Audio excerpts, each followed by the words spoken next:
Ayun mga kaganja, andito tayo ngayon sa Zone 1, Barangay Pag-asa, Taririk, Minalaba, Camarines Sur. Hanapin natin si Sir Edelberto Saraspe, 85 years old. Isa siya sa napili natin maging beneficiary. Tara, samahan niyo ako.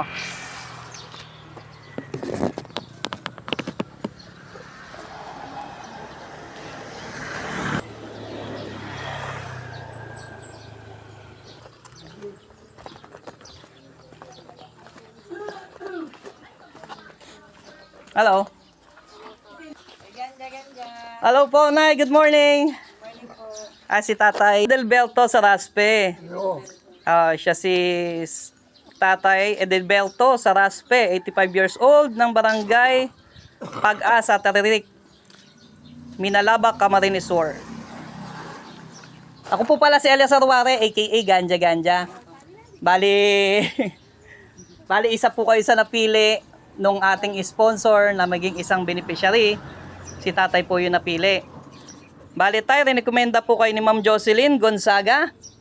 Bali may dala po tayong konting blessing galing po sa ating mga sponsor. Dito na lang. Salamat. Sa kumakain. Salamat. Konting grocery.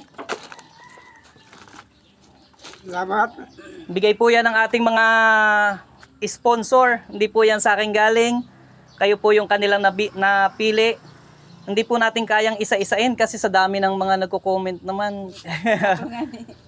So kung ano lang yung kaya nung sponsor, kung ano lang yung binibigay nila, yun lang yung napapaabot natin doon sa mga nangangailangan.